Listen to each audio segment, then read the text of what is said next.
Jatend piny Kenya William Ruto po jaod bura ma Emurua Dikir mosenindo Johana Ng'eno kaka jatelo mongirore kendo mano neno ni lek mar chenro mag ute mane ogonyore ochopo kare kaluwore ni ne en jakom komiti matawo chenro mag utego.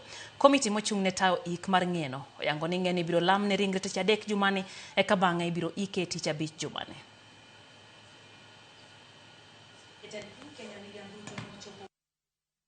Jaod bura ma Emurua Dikir mosenindo Johana Ng'eno e pare mare mantie Karen e boma ma Nairobi.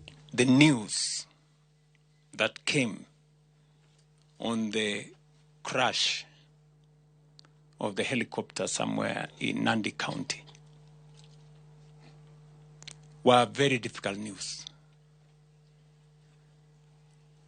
And it was all our wish that Ng'eno and colleagues who were with him, the other 5 members of different families, would have survived that crash. Unfortunately, that was not the case. Den piny mano ten gi jotelo mamoko po Johana Ng'eno kaka jal mano nyiso telo makare anyate komiti mano telo mar gedo mag ute manego ogonyore. The Honorable Ng'eno, when I was going through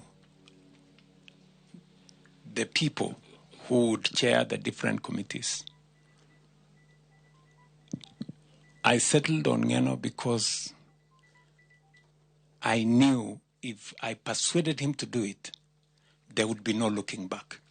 For your information, many people came to me and told me, Mr. President, I think you should drop this thing.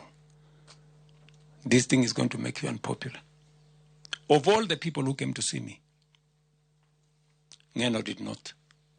He told me, my brother, I am here because this is the right thing to do. We will drive it. Ruto paro Ng'eno kuom hera mare mar thum kod wer, gino mano miyo chung' motegno gi jower kendo no thoro chwalo negi chenro mag dongruok mane nyalo loko ngimagi. Last December, he looked for me several times on the phone. So finally I picked his call and it said, I must see you. I told him, Ng'eno, please, cannot be a must. He said, I must see you. I said, okay. So when I met him, he had organized a very big function in Eldoret, a very big function of artists. I think there was close to maybe 20,000 people. So he came to me on a Thursday and told me, you know what? This is going to be a very big competition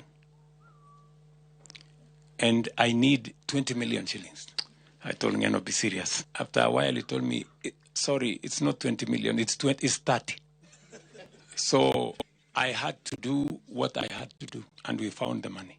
Ruto bende opo kang mare mar chung' motegno gi duond bura mar UDA, gino mano nenre kano limo kaunti mar Isiolo mar goyo poro ne jachung' gi duond burano e yiero madundo mokadho. Ng'eno ibiro iki tich abich jumani ka ringre mare kanyakla gi jogo mano wito ngimagi masich kalapapla no ibiro lamnegi tich adek jumani. We have agreed jointly with all the 3 teams that the burial will be on Friday, that is 6th, at his home in Emurua Dikir, and therefore, beginning on Wednesday, we are going to have a requiem mass for all of them, that is for all of them.